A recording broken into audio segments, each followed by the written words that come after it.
Olá, queridos, boa noite, sejam todos bem-vindos a mais uma aula de matemática. Sou a professora Simone Silva, professora de matemática, e convido você a conhecer o que é que tem planejado para juntos estudarmos. Vem comigo, então, conhecer o objeto de conhecimento. O nosso objeto de conhecimento da aula 6 é análise de gráficos envolvendo proporção, grandezas diretamente e inversamente proporcionais, função do primeiro grau, função do segundo grau, função exponencial e função logarítmica com detalhamento em função polinomial de primeiro grau, função polinomial de segundo grau, função exponencial e função logarítmica. E agora fica o conselho para você. Se desligue de tudo aquilo que tira a sua atenção, organize o seu material para anotação e vamos juntos então estudar.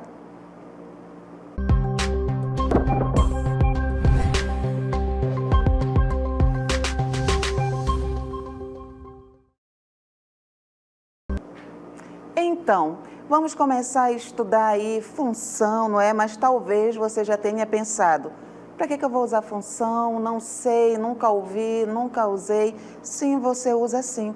Naquele exato momento que você vai até a padaria ali comprar pão, o valor final que você paga depende da quantidade de pães e isso é uma função na matemática. Mas para que você aí comece a reconhecer, para que você entenda, eu convido você agora de olho na tela a ler a definição de função. Então, função, não é? Está relacionada ali a dois conjuntos não vazios que aqui nós vamos chamar de A e B. Conjuntos não vazios são conjuntos que têm elementos, tudo bem? Então, sejam A e B dos conjuntos não vazios. Uma função f de A em B é uma relação que associa cada elemento ali de A com um único elemento de B e para essa função há uma notação conforme você vê aí.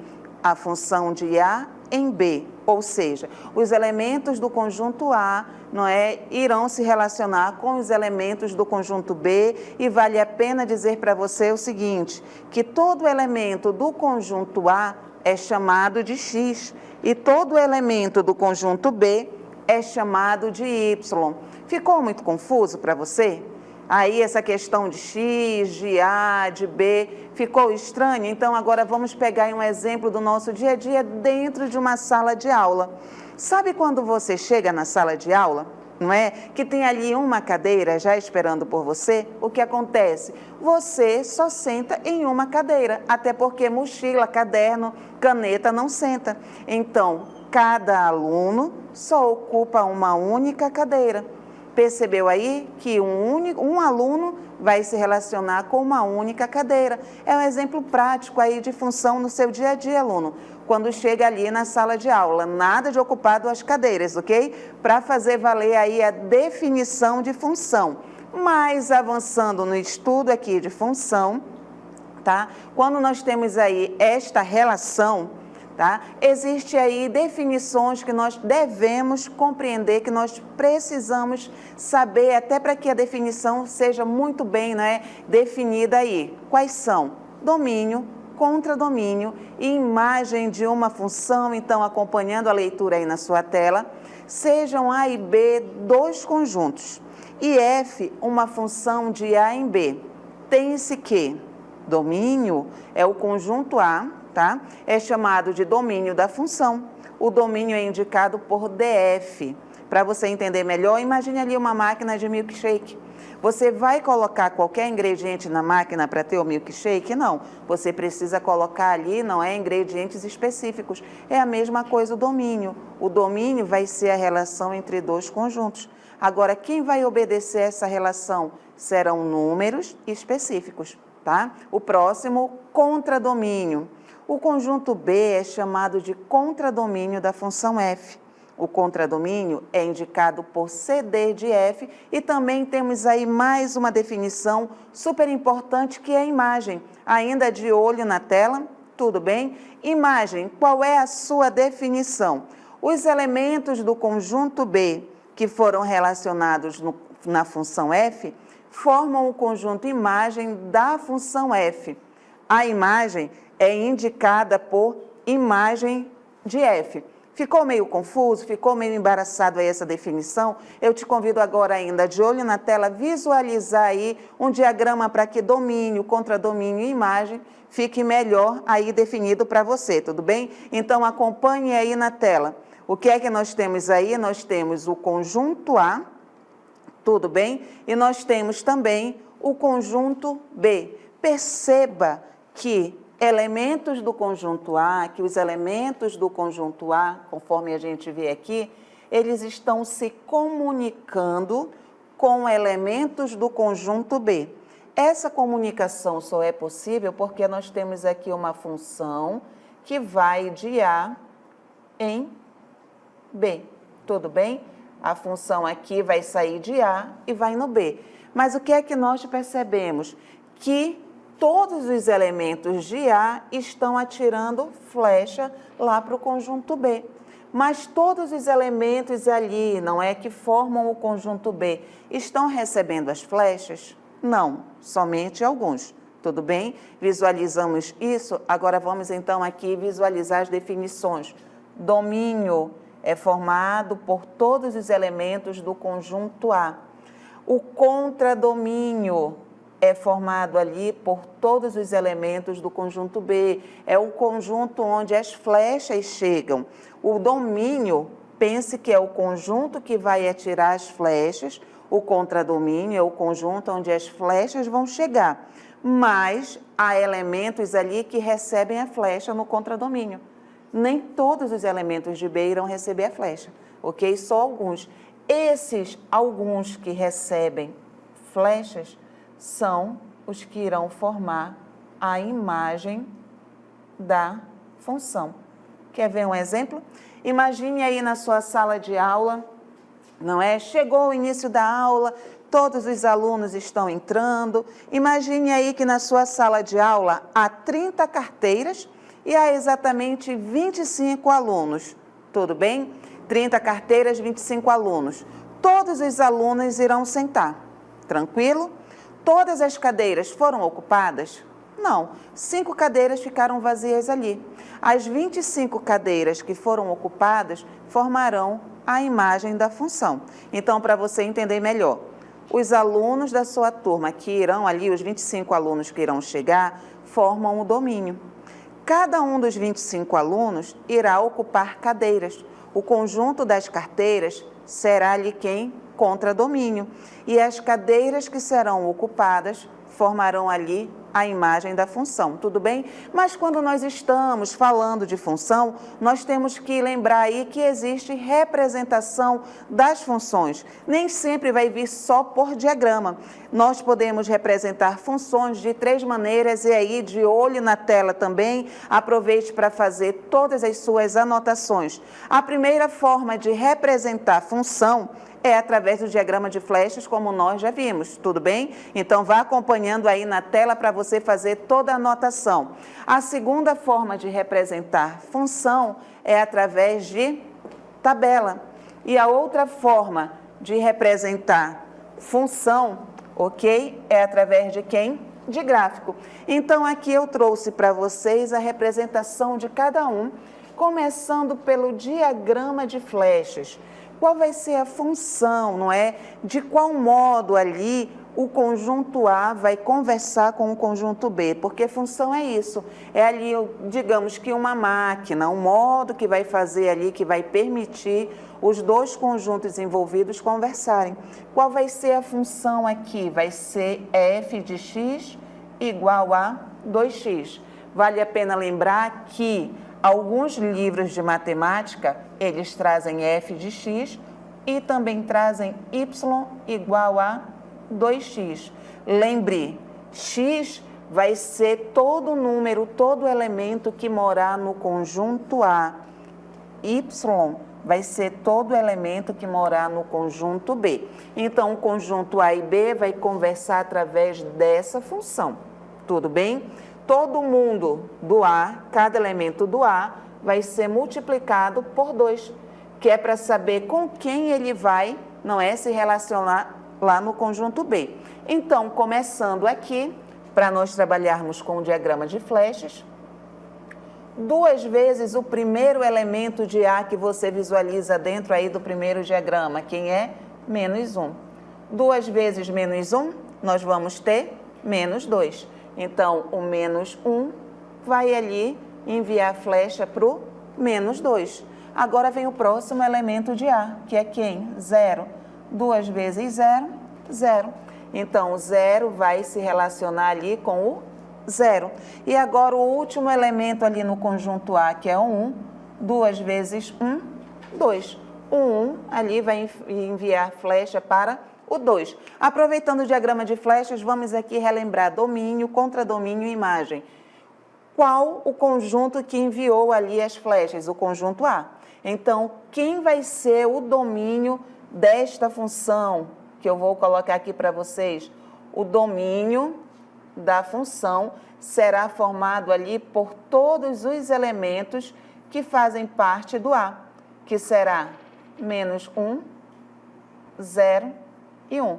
Esses números aí que nada mais é do que o próprio A, ok? Forma o domínio. Quem forma o contradomínio? Todo o conjunto B.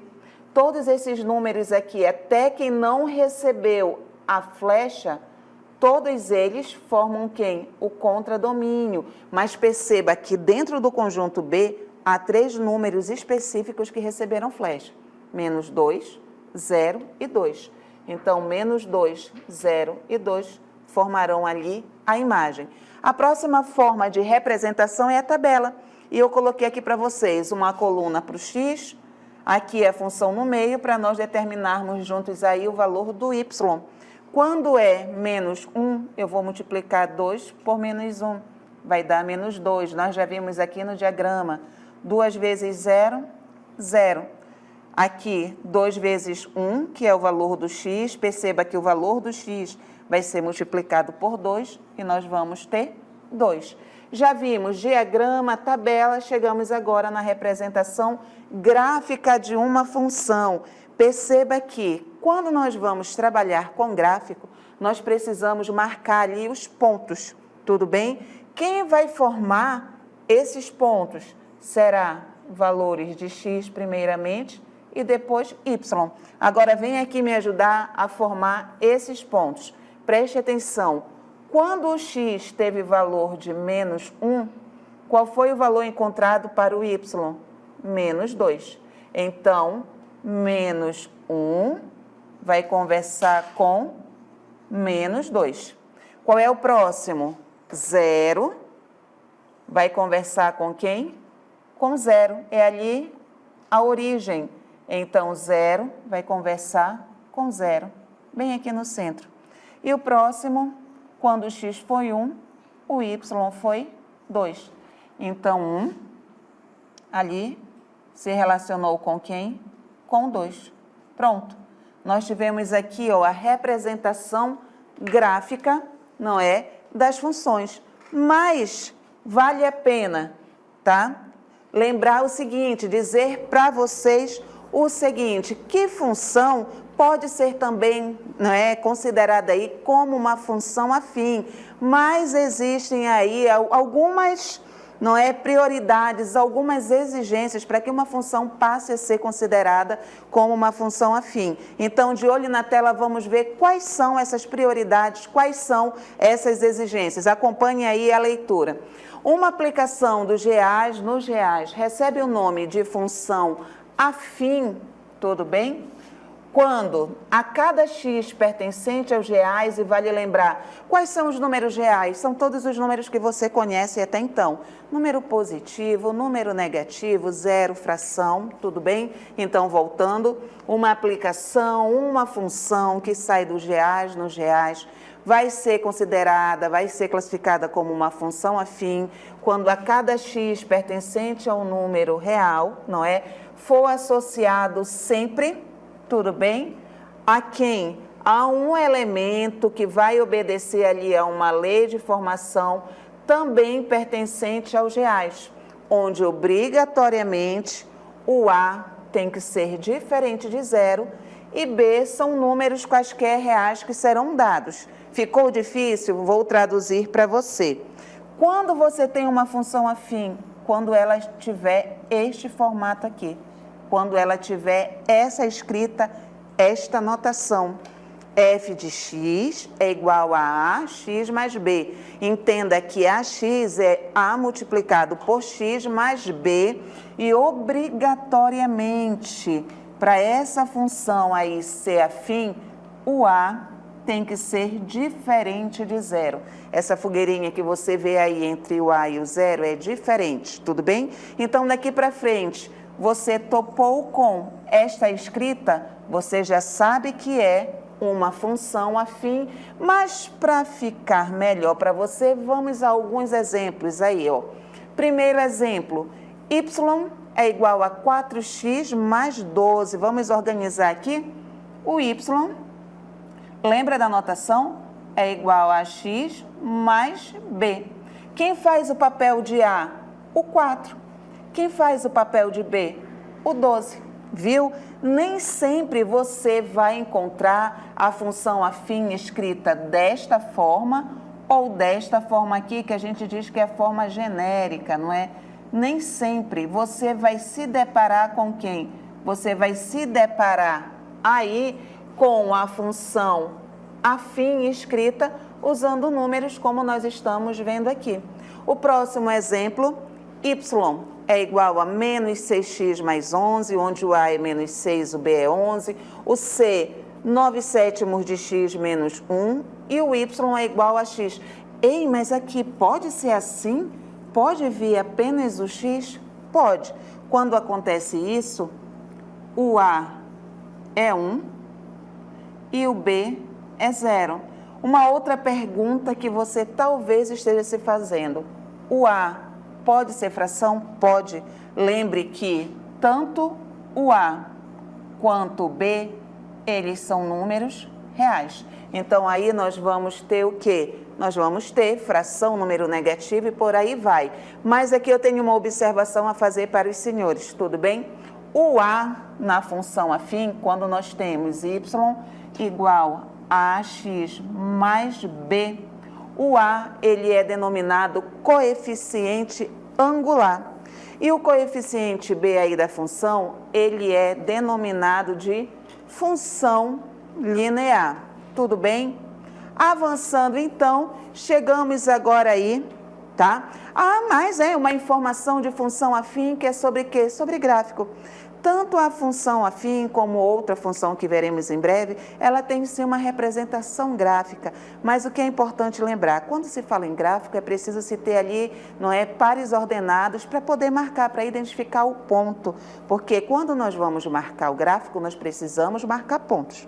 E pontos são formados ali por pares ordenados, tudo bem? Mas para ficar melhor para você entender, de olho na tela novamente, veja aí. O gráfico cartesiano da função f de x igual a x mais b, onde obrigatoriamente o a tem que ser diferente de zero, é uma reta, tudo bem? Para você entender melhor aquela questão do par ordenado que eu falei para você do ponto, eu trouxe aqui um exemplo. Construa o gráfico de y igual a x mais 2. Quando nós vamos construir gráficos, nós temos que reconhecer qual função é, para que você possa ali fazer tudo certinho. Olhando aí para a letra A, o que é que nós percebemos? Nós percebemos que é uma função afim, porque ela tem este formato, ela tem esta escrita, ela tem esta notação, onde o A é 1, ok? Quando tem só a letra, a frente dele é 1, e o B, qual é o valor? O valor do B é 2. Tudo bem? Mas para que eu tenha pontos a serem marcados aí, como você vê aqui o pontinho, não é? Escuro no nosso gráfico, é preciso atribuir valores a x. Quais números? Você vai escolher os números, tudo bem? Caso a questão não traga. Agora, se a questão trouxer, considere os números dados. Quando se determina ali valores para x, quando se dá valores para x, se joga na função para se achar valores de quem? Para y. Então, vamos lá? Qual foi o primeiro valor para x aí que apareceu? O primeiro valor para x aí que apareceu foi o menos 2. Então, aqui nós ficaremos com menos 2 mais 2, que no caso aqui são números simétricos, dá zero. Então, nós vamos corrigir bem aqui, vai dar zero. O próximo número aí que nós temos, quem é? O 1. Então, quando nós substituirmos o 1 aqui, 1 mais 2, nós teremos quem? 3. Então, aqui nós temos dois pares ordenados, nós iremos marcar 2 pontos. Para você visualizar melhor, quando x é menos 2, o y é 0. Quando x é 1, ele vai ser 3. Então, lembre, sempre comece ali observando o eixo que está na horizontal. X e y. Tudo bem? Então, menos 2, o menos 2 se encontra bem aqui, conforme você vê, e 0. Quando o valor do y é 0, o número é marcado diretamente em cima do eixo x. Qual é o próximo número? 1 e 3. Tudo bem? 1 no x, que nós vamos considerar bem aqui. Ajustar, ó, o 1 no x, tudo bem? Vai até o 3, que fazendo direitinho daria bem aqui o ponto. Tudo bem? Então, este é o primeiro exemplo. Avançando para você aí entender melhor, temos esta próxima aqui, não é? Y é igual a menos x mais 2, onde já se atribuiu valores para x, para se encontrar valores onde? Para o y. Como eu determino esses valores? Eu pego o valor do x, substituo na função para poder descobrir os valores aí do y. Tudo bem? Mas ainda dentro aqui de função afim, existem informações que são super importantes para você, que se trata de crescimento e decrescimento da função. É algo que você não pode deixar aí passar desapercebido. Então, de olho na tela, aproveite aí para fazer todas as anotações. Vamos lá, então. Quando eu tenho uma função afim crescente, uma função afim f de x igual a x mais b, ela é crescente quando, não é? Se somente se o coeficiente angular, quem é o coeficiente angular? É o a. For positivo, for maior que 0, aí está o exemplo, x mais 2. Quando uma função afim, f de x igual a x mais b, é decrescente, quando o coeficiente angular, quem é o coeficiente angular? É o a, ele for negativo, ou seja, quando ele for menor que 0. Então, agora, sem ler aí as observações, bora praticar aqui. Nesse exemplo, observe aqui à frente do x. Você está vendo algum negativo? Não, não é? Não tem nenhum sinal negativo. Então, significa que essa função afim aí, ela é crescente. Vamos aqui no segundo exemplo. À frente do x. Você vê algum sinal negativo? Sim. Então, aí a nossa função é o quê? A nossa função é decrescente. Tudo bem? Avançando aí um pouco mais no estudo de função, não é? Conhecemos ali a definição de função, passamos ali para a função afim, mas só que para aprofundar um pouquinho mais, vamos conhecer agora a função quadrática, que também tem as suas particularidades. Então, de olho na tela, aproveite para fazer todas as anotações. Quando uma função é considerada quadrática, a função é considerada quadrática ou do segundo grau, tudo bem? Quando ela associa cada número ali pertencente aos reais a um número y. Só que esse número y, ele vai ter este formato bem aqui. E ele também vai pertencer ao conjunto dos números reais, ao conjunto de todos os números que você já conhece até então, e vale a pena lembrar que A, B e C serão números, tudo bem? Eles não ficarão ali só em letras, eles serão números reais e o A também tem que ser diferente de 0 para que esta função seja uma função quadrática. Sabe por quê? Se o A for igual a 0, este termo aqui não vai existir. Com o que nós ficaremos? Nós ficaremos somente com isto aqui. que é característica de quem? Da função afim. Então, para que a nossa função seja considerada função quadrática, o A obrigatoriamente tem que ser diferente de zero. Para você fixar melhor, uma função quadrática tem esta notação, ax ao quadrado mais bx mais c, onde o A é diferente de quem? De zero. Observe, quadrática, quadrado, vai aparecer aqui o expoente 2. Para você visualizar melhor aí alguns exemplos, f de x é igual a 1x ao quadrado mais 3x mais 12. Como eu sei que é uma função quadrática? Observe o expoente. Tem o expoente 2? Tem, beleza. Então, é uma função quadrática. Quem é o A? Aqui nesse primeiro exemplo, 1, o B é 3 e o C é 12. Já na letra B, f de x é igual a 2x² mais 4x menos 3.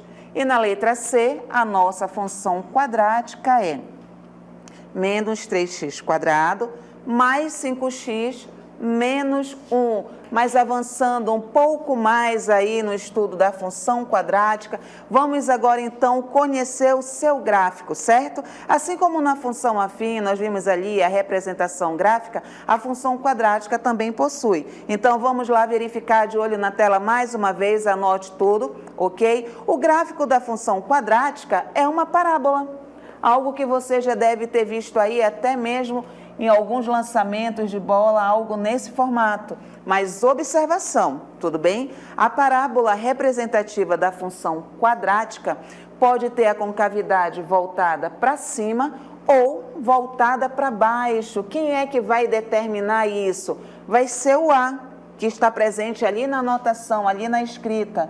Lembre que uma função quadrática, ela tem este formato bem aqui. Ela tem esta escrita, e é justamente este A que vai determinar se a concavidade da parábola, se a abertura da parábola, se esta parte que você vê aqui, ó, está voltada para cima ou para baixo. Se o A for um número positivo, se o A for um número maior que zero, a concavidade, a abertura vai estar para cima, tudo bem? A positivo, lembra que a parábola vai aí representar um sorriso. Mas caso o A seja um número negativo, seja menor que zero, a abertura aí, ó, a parábola vai estar voltada para baixo. Quando o A for negativo, vai lembrar aí a boquinha de tristeza. Tudo bem? Então, deixe isso muito bem anotado aí para que você não perca esta informação importante. Agora, a gente vai ver aqui a aplicação, não é? De parábola na representação gráfica. Esta aqui é uma função quadrática? Sim, é uma função quadrática, onde o A vale 1, o B é 0 e o C também é 0, porque eles não aparecem. Como eu traço essa função, essa parábola aí, professora?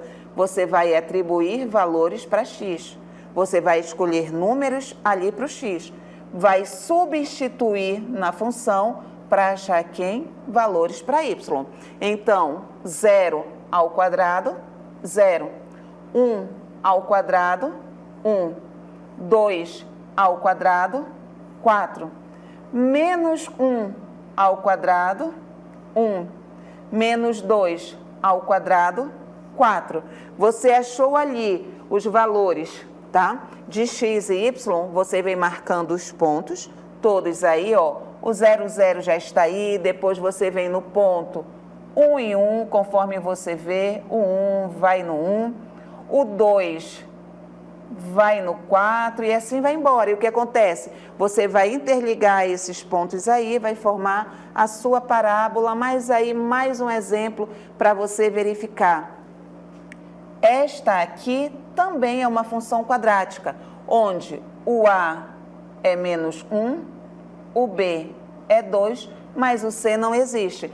Ah, mas não existe, então não é uma função quadrática? Sim, é sim. Mas o C ali vai ser igual a 0, tudo bem? Atribuindo valores para x, você vai encontrar valores para y. Por quê? Porque os valores de x você vai substituir na função, tá? Para poder achar os valores de y e traçar aí a sua parábola. Então, O que é que eu espero que vocês tenham feito, que vocês tenham realizado aí todas as anotações e não esqueça, procure exercício, pratique sempre mais para que o seu conhecimento seja aprofundado. Então, muito obrigada pela sua companhia e até o próximo encontro.